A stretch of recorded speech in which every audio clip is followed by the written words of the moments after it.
మహాత్మా గాంధీ జాతీయ గ్రామీణ ఉపాధి హామీ పథకం ఇది ఒక చరిత్రాత్మకమైన ఒక విప్లవాత్మక పథకం. ప్రపంచంలోనే అతిపెద్ద ఉపాధి హామీ పథకం. ఈ పథకానికి కాంగ్రెస్ పార్టీకి అవినాభావ సంబంధం ఉంది.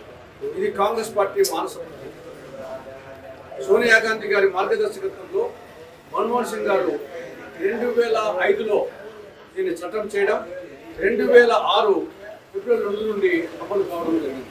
బట్ ఆ విధంగా ఈ పథకానికి కాంగ్రెస్ పార్టీకి అవినాభావ సంబంధం ఉంది. ఈ పథకానికి ఆంధ్రప్రదేశ్కు మరింత అవినాభావ సంబంధం ఉంది.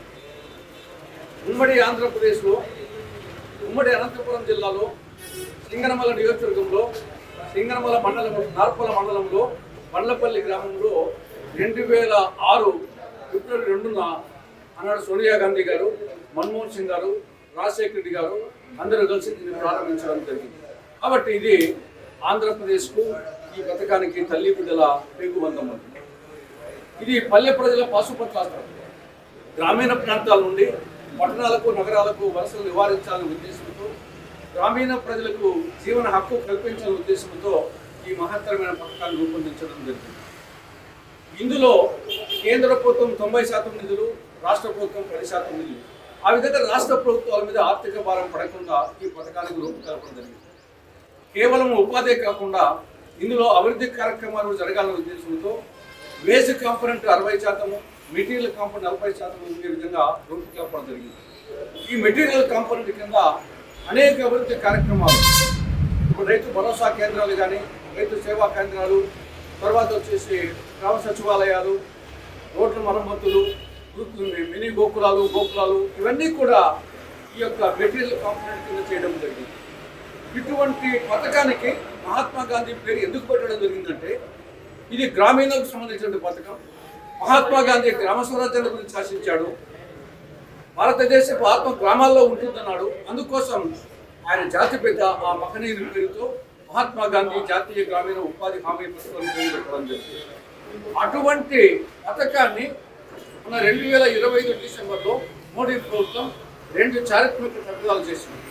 ఒక తప్పిదం ఆ పేరు నుండి మహాత్మా గాంధీ పేరు తొలగించడం, దానికి నోరు తిరగని ఒక పేరు బీబీ గ్రామ్జీ అంట, వికసిత భారత్ గ్యారంటీ రోజ్గార్ ఆజీవిక మిషన్ గ్రామీణ అంట. అర్థం లేని పేరు పెట్టడం. రెండవది కేంద్ర ప్రభుత్వం ఈ వాటా 90% నుండి 60% తగ్గించడం. ఈ 2 మార్పులను కాంగ్రెస్ పార్టీ పూర్తిగా వ్యతిరేకిస్తూ ఉంది. పేరు మార్పు ఎందుకు చేయాల్సి వచ్చింది? మహాత్మా గాంధీ జాతిపితకు అవమానం చేయడం అంటే భారత జాతికి అవమానం చేయడం. రెండవది కేంద్ర ప్రభుత్వం వాటా తగ్గించే కారణంగా రాబో రోజుల్లో రాష్ట్ర ప్రభుత్వం తన వాటా 40% ఇవ్వదు, కేంద్ర ప్రభుత్వం వాటా వీళ్ళు ఇవ్వకుంటే వాళ్ళు ఎవరు, చివరికి పథకమే కాలగర్భంలో కలిసిపోతుంది. అందుకోసం ఈ యొక్క మహాత్మా గాంధీ జాతీయ గ్రామీణ హామీ పథకాన్ని ముందు ఉన్నదాన్ని ఏ విధంగా ఉందో ఆ విధంగా పునరుద్ధరించాలని చెప్పేసి కాంగ్రెస్ పార్టీ దేశవ్యాప్తంగా ఉద్యమం చేస్తుంది. తెలంగాణ గవర్నమెంట్ ఒక అసెంబ్లీ తీర్మానం కూడా చేసి పంపించింది. కానీ మన రాష్ట్రంలో అటు కూటమి ప్రభుత్వం, ఇటు వైకాపా ఈ యొక్క పార్టీలో చేసి దీనికి మద్దతు తెలపడం అనేది చాలా సిగ్గుచేటటువంటి విషయం. కాబట్టి ఈ యొక్క కొత్త పేరును దాన్ని పూర్తిగా రద్దు చేసి పాత పథకాన్ని పునరుద్ధరించాలని కాంగ్రెస్ పార్టీ డిమాండ్ చేస్తూ ఉంది. ఒకవేళ ఈ ప్రభుత్వం చేయకపోతే వచ్చే ఎన్నికల్లో కాంగ్రెస్ పార్టీ అధికారంలోకి వస్తే ఈ యొక్క పాత పథకాన్ని, మహాత్మా గాంధీ జాతీయ గ్రామీణ హామీ పథకాన్ని ఉన్నట్టుగా యాజ్ టీజ్గా అమలు చేస్తుందని చెప్పేసి ప్రజలకు కాంగ్రెస్ పార్టీ భరోసా ఇస్తా ఉంది.